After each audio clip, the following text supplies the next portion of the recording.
তো hello guys, কেমন আছো তোমরা সবাই? আশা করি তোমরা সবাই ভালো আছো। তো তোমাদের জন্য ব্লগ বানাতে চলে এলাম।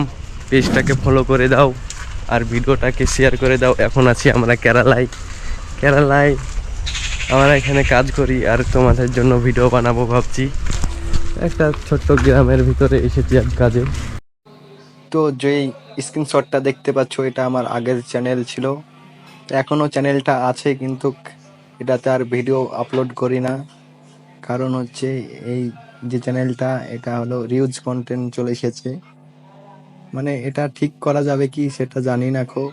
কেউ যদি জেনে থাকো তাহলে আমাকে কমেন্ট করে বলো যে কি করে ঠিক করব। তো চ্যানেলটার একটাই প্রবলেম, সবই ঠিক আছে, শুধু রিউজ কন্টেন্ট। তো এটা কিসের জন্য এসেছে তা জানি না। কেউ যদি জেনে থাকো তাহলে অবশ্যই আমাকে কমেন্ট করে একটু হেল্প করবা। দেখতে পাচ্ছ এই চ্যানেলটা আমার রিউজ কন্টেন্ট চলে এসেছে। তো ব্লগ ভিডিও বানাবো, তার জন্য আমি এই চ্যানেলটা নতুন করে বানাচ্ছি। তোমরা সাবস্ক্রাইব করে দাও। আর কেউ যদি জেনে থাকো আমার ওই চ্যানেলটা যদি ঠিক করা হয় তাহলে আমাকে কমেন্ট করে অবশ্যই বলবে। সবাই ভালো থেকো।